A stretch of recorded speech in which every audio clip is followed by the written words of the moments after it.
आप लोग आए और इस मुद्दे पे बात करने के लिए हम सभी इकट्ठे हुए हैं। तो आपके जो भी सवाल हैं आप मुझसे पूछ सकते हैं। ये है पर्ल मजीठिया और ये हमारे एग्जीक्यूटिव प्रोड्यूसर हैं। तो फैक्ट्स एंड फिगर्स के लिए वो बैठे हैं कि ताकि आपको एकदम सही क्या क्या डेट पे क्या क्या हुआ है वो बता सकें। हाँ जी, आप कुछ पूछना चाहते हैं?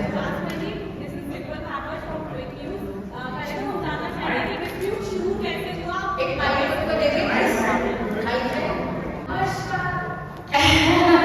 एक ही नमस्ते, बाकी सब। डिम्पल, मैंने नाज और संतू को तब चांस दिया था जब वो एक न्यू कमर थी और वो स्ट्रगल कर रही थी। तो मैंने उनको 2 फिल्मों में लीड रोल में रखा। बाईजी कुट्टन के आपने ट्रेलर तो देखा ही है। ये पंजाब की काफ़ी बड़ी फिल्मों में से मानी जाती है क्योंकि इसके डायरेक्टर जो है वो सलीम काम है। और सलीम काम जिन्होंने कैरी और जट्टा, लामा फेरे, बधाइयाँ ऐसी बड़ी फिल्में बनाई हैं। इसमें वहाँ के सुपरस्टार हैं देव खरौड़ जी। उनकी सारी फिल्में तकरीबन हिट हैं पंजाब में। फिर गुरप्रीत घुग्गी जी हैं, मैं हूँ, अभी धारीवाल है। पहली बार मतलब पंजाब में एक्शन कॉमेडी फिल्म बन रही है। जैसे रोहित शेट्टी जी की फिल्में होती हैं, अजय देवगन होते हैं उसमें। तो आज तक पंजाब में ऐसी फिल्में बनी हैं जैसे कि अगर कॉमेडी हो तो सिर्फ कॉमेडी होती है, एक्शन हो तो एक्शन ही होता है। ये फर्स्ट पंजाब की फिल्म है जो एक्शन कॉमेडी फिल्म है। इसमें बहुत ज़्यादा इन्वेस्टमेंट हुआ है। तो मैंने हरनाज जी को इस फिल्म में जो कि पंजाब की, जिसमें वो बोलती थी कि मेरा ड्रीम कम ट्रू हो गया है, और वो उस टाइम बहुत ही छोटे छोटे रोल्स किया करती थी। आपने उड़ानिया सीरियल अगर देखा होगा तो उसमें 2-3 सीन है उनके, और ऐसे वो काम करती थी। तो मैंने एक स्ट्रगलर को चांस दिया। उस टाइम वो मिस यूनिवर्स नहीं थी और हमने एक कॉन्ट्रैक्ट किया जिसके ऊपर लिखा था कि 25 दिन का कॉन्ट्रैक्ट। आप सारे मीडिया से हो तो आपको पता है कि आज हर बड़े से बड़ा हीरो हीरोइन अपनी फिल्म को प्रमोट करता है, चाहे वो कितना भी बड़ा क्यों ना हो। तो हमारा कॉन्ट्रैक्ट 25 दिन का था इसका प्रमोशन का। और जब मेरी फिल्म रिलीज पे आई जो कि 27 मई को होने वाली थी, पहले ये मेरी फिल्म रिलीज, तो हमने उनको बहुत सारे मैसेजेस किए, फोन कॉल्स किए, इंस्टाग्राम वगैरह पे सब पे हम लोगों ने उनको मैसेजेस किए। उन्होंने मेरे एक भी मैसेज का जवाब नहीं दिया, एक भी मैसेज का। जिस औरत को वो बोलती थी कि आप मेरी गॉड मदर हो, आपने मुझे बना दिया है, आपने मुझे इतना बड़ा चांस दिया है, तो उसका एक भी जवाब मुझे नहीं आया। तो इसलिए मुझे बहुत मजबूर होकर ये केस करना पड़ा। आज 5 महीने हो गए हैं, मैं लगातार उनकी रिक्वेस्ट कर रही हूँ। पहले 27 मई को था, फिर हमने सोचा कि हरनाज़ा में बहुत बड़ी नाम हो गया है, वो मिस यूनिवर्स है, उसकी अपनी कमिटमेंट्स होगी, इसलिए हमने वो फिल्म 19 अगस्त को रिलीज कर दी। मतलब सोच लिया कि 19 अगस्त को करेंगे, जिसमें मेरा बहुत नुकसान हुआ। मेरे पोस्टर छप चुके थे, मेरी प्रमोशन स्टार्ट हो चुकी थी, लेकिन क्योंकि उसने कोई जवाब नहीं दिया तो मैंने सोचा चलो अभी इसको थोड़ा और टाइम देती हूँ और फिर हम लोग 19 अगस्त को कर लेंगे। लेकिन अभी तक भी नोटिस जाने के बावजूद, बहुत कुछ मैसेजेस जाने के बावजूद, आज तक भी मुझे उनकी तरफ से एक भी रिप्लाई नहीं मिला है। वो मिस यूनिवर्स है, उनके पास लीगल बहुत बड़ी टीम्स होती है मिस यूनिवर्स के पास, वो अकेली नहीं है इस टाइम। मतलब कोई एक मैसेज तो आना चाहिए, एक रिप्लाई तो आनी चाहिए मुझे। तो देखो जी, जब मैंने क्या कि मैं हिंदी में बोलती हूँ ताकि सब समझ सकें। जैसे मैंने आपको बताया कि मेरी फिल्म पहले 27 मई को रिलीज होने वाली थी। तो जब हम फिल्म रिलीज करते हैं तो बहुत सारा जैसे पैसा उसके ऊपर इन्वेस्ट होता है, जैसे कि पोस्टर छपते हैं, पब्लिसिटी होती है, एक्टर्स उसको प्रमोट करते हैं। उस टाइम को हम लोग को डेट्स देते हैं हर एक्टर से कि ये प्रमोशन की डेट्स हैं, और सब लोगों ने वो शेयर किया। आप चाहे अपने इंस्टा वगैरह पे सब चेक कर सकते हो उनके इंस्टा। तो उसके बाद जब हरनाज ने, उस टाइम क्या हुआ कि सब लोग, मेरा डिस्ट्रीब्यूटर भी दूसरे थे और उन्होंने कहा हम फिल्म आपकी रिलीज कर देंगे, और बहुत सारी चीजें एज प्रोड्यूसर मिलती हैं जब एक इंसान इतनी बड़ी पोजीशन पे हो जाता है कि हम आपका ये स्पॉन्सर कर देंगे, हम आपका प्रेस कॉन्फ्रेंस करा देंगे। तो सब लोगों ने हाथ पीछे खींच लिए जब लोगों को ये पता चला कि हरनाज और संतू मेरे साथ नहीं। तो मेरा एक तो पहले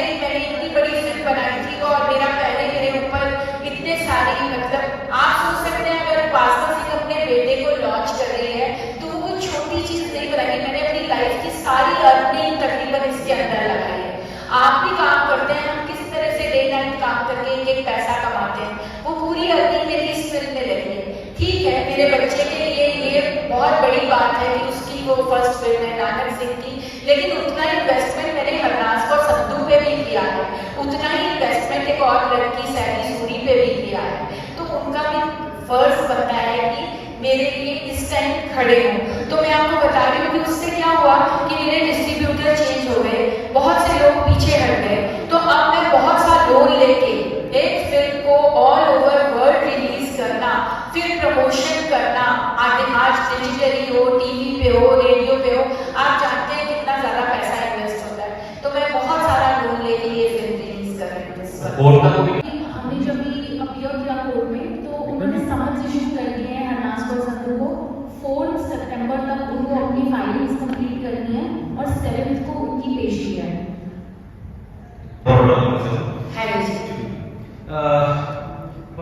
जैसे कि आपने बात करी कि आपने केस किया है गुनाह के ऊपर, तो आपको नहीं लगता कि उन्होंने सब कुछ जैसे यूनिवर्सिटी की तैयारी कर रही थी, मिस यूनिवर्सिटी की तैयारी कर रही थी, तो उन्होंने इसके पीछे को तो आपके साथ जो कॉन्ट्रैक्ट साइन किया था वो उन्होंने छुपाया रखा, उनको मतलब बताया नहीं? क्या आपको लगता है कि उन्होंने धीरे बोलो धीरे मैं ये कहना चाह रहा हूँ कि गुनाह ने आपको जी जी हाँ आपको लगता है कि उसने जो है कि धोखाधड़ी दोनों के साथ करी है? एक तो जो है जो वो तैयारी कर रही थी तो उन्होंने जो है कि छुपाया है वहाँ पे यूनिवर्सिटी जब वो तैयारी कर रही थी, तो उन्होंने जो है कि आपके साथ जो कॉन्ट्रैक्ट हुआ उसको लेकर जो है आप छुपाया, जो भी आपके साथ कॉन्ट्रैक्ट, जैसे आपने बोला कि 25 दिन का प्रमोशन का है, तो उन्होंने मतलब कि छुपाया ये बात। और दूसरा जो है कि अब आपके साथ भी आप थोड़ा सा मतलब ठगा सा महसूस कर दें कि आपके जैसे फिल्म के लिए वो नहीं आगे आ रही हैं, तो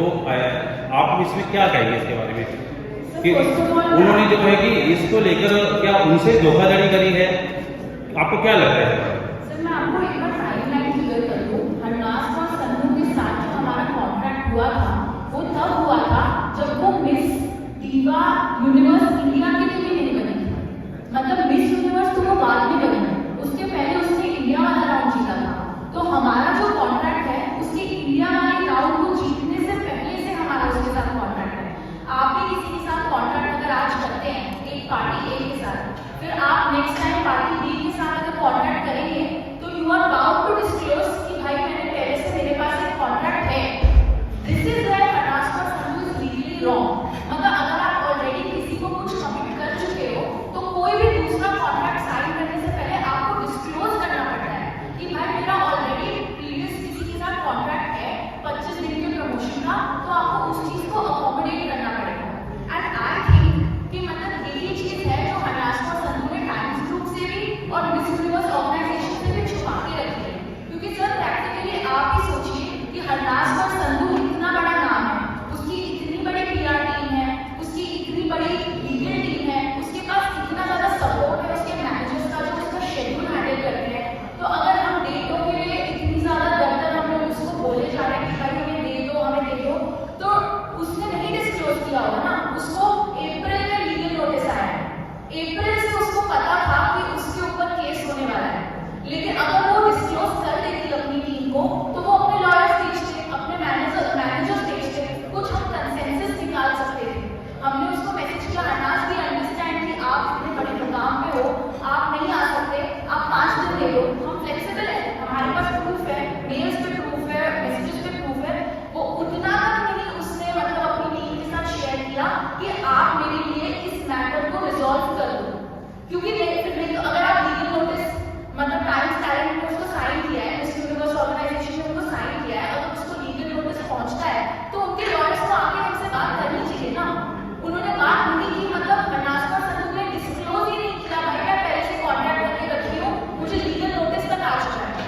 तो I think this is a very unprofessional and irresponsible behaviour on her part. तो आपने जो केस किया है, जो कोर्ट में अब गए हैं, वो धोखाधड़ी के खिलाफ गए हैं या कोई हरजाना वगैरह कुछ क्लेम कर रहा है आपने इसमें, जो आपकी याचिका में क्या है? सर देखिए हमारे कॉन्ट्रैक्ट में ये लिखा है कि मतलब अगर आप कॉन्ट्रैक्ट की टर्म्स ब्रीच करते हैं और अगर उससे हमें मॉनेटरी लॉस होता है तो हम डेफिनेटली सर उसके लिए भी हम मूव करेंगे कोर्ट को, और हमारा कॉन्ट्रैक्ट की टर्म्स ब्रीच किए गए हैं वो हमारा मेजर होता है।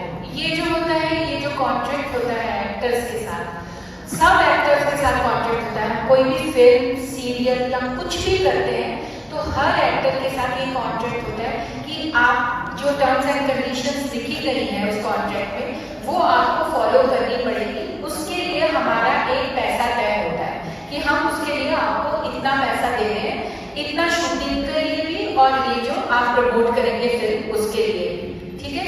और अगर हम वो कॉन्ट्रैक्ट को तोड़ते हैं तो फिर उसके लिए जो प्रोड्यूसर होते हैं हमारे वो लीगली कोर्ट में जा सकते हैं और उनको जो नुकसान हुआ होता है उसकी वजह से उसके लिए वो केस फाइल कर सकते हैं। और मैं आपको ये भी बताना चाहती हूँ कि आज आप सारा मीडिया यहाँ हो तो आप मेरा जितना भी मेरा 25-30 साल का जितना भी एक्सपीरियंस रहा है मैंने अपनी लाइफ में कभी कोर्ट का मुंह नहीं देखा, ना ही मैं कभी पुलिस चौकी में भी गई। तो ये वाले स्टेज पे आके जब मैंने फिल्म इतनी अच्छी इतनी बड़ी बाईजी कुंदन ने प्रोड्यूस की है तो मुझे कोर्ट में जाना पड़ा। और मैं आपको बताऊं बहुत ही पर्सनल चीज़ की, जब मैं कोर्ट के अंदर जानी थी तो मेरे को ऐसा लगा कि कुछ हो जाएगा, मतलब मेरी हार्ट बीट फास्ट हो गई। मैं कभी भी अपनी लाइफ में कोर्ट में गई ही नहीं। तो मतलब उस लड़की ने मुझे वहां तक पहुंचा दिया। और मैंने अभी मैं इतनी जल्दी ऐसा नहीं मैंने किया कि मैं इमीडिएटली मैंने उस पर केस किया। जैसा कि पर्ल ने आपको बताया 5 महीने से हम लोग उसको रिक्वेस्ट दे रहे हैं, 5 महीने से मैं उसको कॉल्स कर रही हूँ, मैसेजेस सब कुछ है मेरे पास, लेकिन एक भी जवाब नहीं। फिर हमने नोटिस भेजा उसका भी नहीं। देखिए अगर वो मुझे जवाब भी दे देती ना कि उपासना जी मैं नहीं आ सकती, मेरी ये प्रॉब्लम है, तो शायद मैं मान जाती। ये भी एक इज्जत होती है किसी एक्टर की, और मेरी स्टेज पे आने के बाद वो भी ना बोलना भी एक इज्जत होती है। लेकिन आप एक इंसान को टोटली इग्नोर कर दो, मतलब आप उसको इतना भी काबिल नहीं समझ रहे हो कि आप उसकी ना के भी काबिल हो। जिस औरत ने आपको इस स्टेज तक पहुंचाया, मेरे घर में वो रहती थी, मैंने उनको एक्टिंग की ABCD सिखाई है, वो मुझे बोलती थी कि मैं उसकी गॉड मदर हूँ, और मेरे घर में वो मेरे साथ मतलब, और 2 फिल्में, एक नई स्ट्रगलर लड़की को 2 फिल्म इतनी बड़ी मिलना बहुत बड़ी बात होती है। तो उसके साथ ये वाला क्या आपको सही लगता है, मुझे बताइए। नहीं बिल्कुल बात आपकी ठीक है। तो इसे आप क्या कहेंगे कि किस्मत कहेंगे कि बदकिस्मत कहेंगे आप? मतलब उनके साथ जो हुआ वो तो एकदम बड़ी बन गए, लेकिन आपके साथ जैसे आप अपने आप को जैसे ठगा सा महसूस कर रहे हैं, इसलिए आप क्या कहेंगे? कि मैं क्या कहूँगी, मैं जब वो नाच और संगीत मिस यूनिवर्स बनी हम लोग सब बहुत खुश थे, मुझे लगा मेरा बच्चा जीता है। हमारे घर में पार्टी हो रही थी, मेरा बेटा नानक सिंह अपनी जेब में अपने जहाँ फाइट सीखता है सब जगह पार्टीज कर रहा था।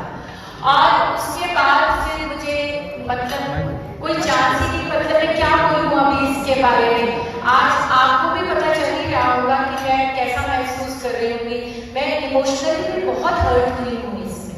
चलो मैं बोलती हूँ इमोशनली मुझे छोड़ दीजिए, कोई प्रॉब्लम नहीं, लेकिन जो आपका कॉन्ट्रैक्ट है, जो आपका प्रोफेशन है, उसको तो आपको फुलफिल करना चाहिए मेरे ख्याल से। मैं नहीं चाहती किसी और के साथ हो, क्योंकि मैंने एक बड़ी फिल्म, अच्छी फिल्म और बड़े एक्टर्स और बड़े लेवल पे फिल्म बनाई है।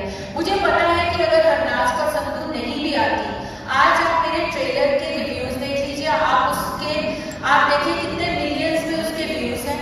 आप कमेंट्स तो आप किसी से नहीं लिखवा सकते ना, ऐसा देख के भी नहीं लिखवा सकते। आज मेरी ऑडियंस क्या लिख रही है कि अगर उपासना जी हरनाज और संधू आपके साथ नहीं खड़ी, आपकी फिल्म का कंटेंट ही इतना अच्छा है, आपके गाने इतने अच्छे हैं, आपने देखा होगा किस लेवल पे फिल्म बनी है। तो आप लोगों के कमेंट्स पढ़िए, मेरे लिए मेरे को इतना उनका हौसले से मैं खड़ी हूँ। आज मैं अपनी ऑडियंस के हौसले से खड़ी हूँ और मुझे पूरा यकीन है कि फिल्म चलेगी। लेकिन सबसे ज्यादा दुख और इस बात का है कि आप एक इंसान पे इतना यकीन करते हैं। ठीक है वो इस टाइम बहुत बड़ी पोजीशन पे है, लेकिन मुझे लगता है कि आप अगर बहुत बड़ी पोजीशन पे हो ना, तो आपको अपने एथिक्स का, अपनी वैल्यूज का, जो आम इंसान है उससे ज्यादा ध्यान देना चाहिए। आप स्टेज पे बड़ी बड़ी बातें करते हैं, मैं पंजाबी हूँ, मुझे सरकार की हूँ, मुझे मान है, मैं आप जब आपको अवार्ड मिलता है आप चकदे फट्टे बोलते हो, और जब एक इतनी अच्छी फिल्म को प्रमोट करने का टाइम आता है, पंजाबी लोगों को प्रमोट करने का, पंजाबी लैंग्वेज को प्रमोट करने का वक्त आता है, तो आप एक पोस्टर तक शेयर नहीं करते हैं उसका। तो किस बात का मान है आपको? इसका मतलब है कि आपका डबल स्टैंडर्ड हुआ ना, आप दिखते कुछ और हो, आप बोलते कुछ और हो। तो ये ही था वो जो उपासना सिंह के साथ हुआ है, तब मैंने ये केस किया, क्योंकि मेरे पास उसने कोई ऑप्शन ही नहीं छोड़ा, मेरे पास कोई चारा ही नहीं। मैं अब भी उसको बार बार रिक्वेस्ट कर रही हूँ, क्या उसको अब मीडिया के थ्रू नहीं पता चला कि उपासना हाथ जोड़ के बोले कि अरनाज प्लीज 5 दिन के लिए आ जा मेरे पास। तो अभी भी मैं उसको यही कह रही हूँ कि प्लीज आ जाओ अरनाज। तो क्या उसको अभी भी नहीं पता चल रहा है? वो बोलते हैं कि अरे वो तो मिस, और मेरे 3-4 लोगों को ऐसा अपॉइंट किया गया है क्योंकि उनके पास पैसा है। डेफिनेटली आप देखिए सेम आईडी से, सेम नाम से, बिल्कुल वैसा लिखा हुआ है शेम और उपासना सिंह। वो मिस यूनिवर्स को बोल रही है कि वो उसकी फिल्म प्रमोट करे। सेम लाइन्स, डॉट तक सेम है उसके अंदर, और सेम नाम के सेम आईडी से आ रहा है। तो क्यों आप इतनी गंदी पॉलिटिक्स कर रहे हो? और सिर्फ इतना ही नहीं, मेरे साथ और भी बहुत कुछ हो रहा है जो मैं नहीं बोल सकती। तो क्या आप लोग अगर ये करोगे तो क्या मैं अपनी फिल्म नहीं लगाऊंगी? इस टाइम मुझे पता है कि दुनिया मेरे साथ खड़ी है, वो समझते हैं कि वो बहुत बड़े लोग हो जाएंगे तो वो मेरे साथ कुछ भी कर सकते हैं। अगर हरनाज और संतू इतनी बड़ी चीज है, जिस टाइम मैंने हरनाज और संतू को रखा था उस टाइम उपासना सिंह उससे बड़ी थी, उपासना सिंह का ज्यादा बड़ा नाम था। तो हम लोगों के इक्वल राइट्स हैं। आज अगर कोई सड़क पे कोई भी काम कर रहा है, मैं खुद रिक्शा भी चला रहा है, तो वो भी इंडिया के रूल्स के हिसाब से, इंडिया की कानून के हिसाब से, I am so sorry, equal rights रखता है।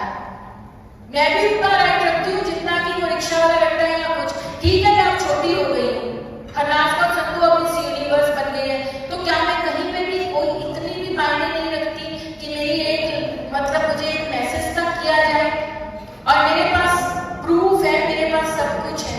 मैं बता दूं कि हमने कैसे हरनाज और संतू को कांटेक्ट करने की कोशिश की। हम उसको जब से वो मिस यूनिवर्स बनी है 2021 से हम उसको लगातार फोन किए जा रहे हैं, फिर उसने फोन्स का जवाब नहीं दिया।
आप लोग मुझे जानते हैं, मैंने 0 से शुरू किया था और बहुत छोटी होशियारपुर से मैंने स्टार्ट किया और बड़ी स्ट्रगल से यहाँ तक पहुँची।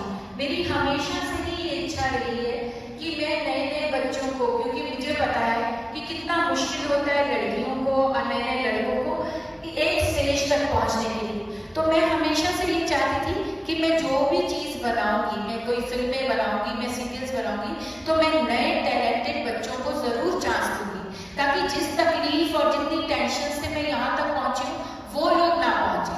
और ठीक है, हर इंसान एक जैसा नहीं होता, आपने बिल्कुल सही कहा कि कोई इससे क्या सीख लेगा, तो कि कोई क्या नए लोगों को चांस देगा, लेकिन मैं आपको 100% गारंटी देती हूँ कि मैं दूंगी, क्योंकि हर इंसान हरनाज और संतू नहीं होता है। आप करती हूँ, मैं गले लगाऊंगी उसको। और आपको मैं बता दूं,